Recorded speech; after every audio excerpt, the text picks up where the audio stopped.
Minister, I want to welcome you to the House today, so I do welcome the opportunity to debate the Seanad reform for the second time in as many weeks. Minister, in 2013, when I was not a member of this House and never dreamt I would be, I did everything I could during the referendum campaign to ensure that this House would survive. When I became elected into this House, I was deeply honoured, and I'm as honoured and as privileged today as I was in 2014 when I came in here. Many of my colleagues have said to me that in my support for this bill, I am committing political suicide today. And if this is what I have to commit political suicide on, I will gladly go to my political grave, because this House needs reform. It desperately needs reform. I've been told that no county councillor will ever support you again for supporting this bill. I believe our county councillors are far more discerning than some people in this House give them credit for. In 2015, I addressed a meeting of county councillors from all over Ireland on the issue of their pay terms and conditions. 2015. And they were told at that meeting, look, it's really bad that this guy, this new independent senator, has brought your pay into the public domain. We were working in the background on it. We're going to sort that out for you. It's 2020 now. They didn't sort it out. Maybe the county councillors would get an awful lot more out of 15 people they elected in here than the 43 that have failed to deliver for them in the entire life of this Seanad. And I'm talking about since 1937. I want to, at the outset, commend both of my colleagues, Senator McDougall and Senator Ellis Mary Higgins, and indeed Senator Warfield is here. These all sat on the committee Michael was talking about and came up with this draft. It's an ideal bill. In an ideal world, it would be the bill that would come to reform the Seanad. It should be the last bill that this House ever needs, because it should bring this House into what it was envisaged to be in 1937. What have we done with it, Minister? We have turned it into a replica of the Dáil. We have a government and an opposition side, and in the current Senate we have a rubber stamp. Anything that comes here is literally passed. We do not give legislation the rightful scrutiny it should get in this House anymore. This House was never meant to have government and opposition. This House was meant to be populated by academics and vocational experts who would put legislation through its paces and recommend that legislation goes back if it was deemed to be faulty. That doesn't happen. We have government and opposition. The bill that we have before us is ambitious, and if passed, as my colleague Senator McDougall has said, it does not have to be implemented in one fell swoop. It can actually be implemented in a modular way that will allow for, shall we say, a less disruptive implementation.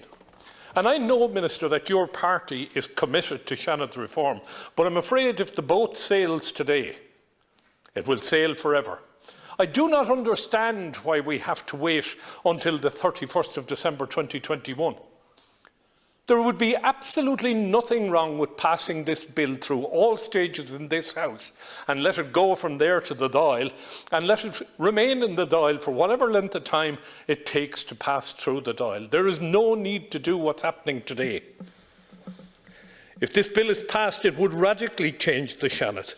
It would radically change the vocational representation in the Seanad. It would deliver, from my perspective, a much better representation for the vocational groups that we are here to represent. Having 28 senators here who are elected under a general franchise by members of the public would give this House the credibility it deserves. Far too often, and Minister, you're no different than I, far too often I have sat in company and people said this is a rest home for failed politicians or a warm-up home for those who want to get to the Dáil. It is treated with nothing but disdain by so many people in this country. As an independent senator who was fortunate enough to get elected here, and I will be the first person to admit today my election in October of 2014 was a fluke. And it was a good fluke, because it led to other independent senators coming in after me. It led to a realisation by independent county councillors around the country that they could actually elect independents into this House. When I look over the history of this House, the great things that happened in this House were all initiated by independent people. I look down at my colleague, Senator Norris, one of the great orators in this House, one of the great legislators. I think of Fergal Quinn. I think of John Crown, who left this House saying he would never return because it would never be reformed. We really have to take our courage in our hands and reform this. If this is my political death, if this is what is going to end my political career, I will walk out of here proud. So I will, because at least I tried. But I am so disheartened. 1937, this House was formed. I think in 1942 there was an amendment to the way this House does its business. Other than that, it has set in the doldrums. And it is very, very difficult not to see the public view that it is simply a rest home. It is very difficult not to see that. It is very difficult with this particular government to see that we moved away from having people from civic society nominated to the Taoiseach's 11. We have one person, Senator Flynn, and I'm delighted that she's here. But we had, in the previous Senate, we had 6 independent people, and the one before that, we had independent people. Great senators, all of them.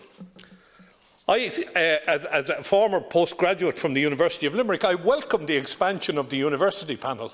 I do think that as the bill passes through, there will be amendments to that to make it, probably they will be looking at the cost of it. But at the end of the day, we need to make this Seanad answerable to the people of Ireland, the people who pay our salaries. It is disheartening. I have to say today, when I saw the amendment coming in last night, my heart sank into my boots. Because I said nothing has changed. Cute tourism is alive and well and living in Ireland. There isn't one of them that would have the courage to come in here and actually vote down this bill. But what they will do is they'll adjourn it off out until the 31st of December 2021. You know, I have a speech written here and I really just can't go through it because I am so bloody disheartened by what I see. And I see cute tourism working its way through. This is the 2nd or 3rd time since 2014 I've seen this. We had the Manning report, a wonderful piece of work, but it was only the 4th or 5th report. We've had 3 pieces of legislation come through this House. Nothing has happened. Minister, the ball is at your feet, and I plead with you, do not allow what they're trying to do to this bill. Cathaoirleach, I thank you, and I thank my 2 colleagues, Senator Higgins and Senator McDougall, for the marvellous work they've done in bringing this bill before the House. Thank you.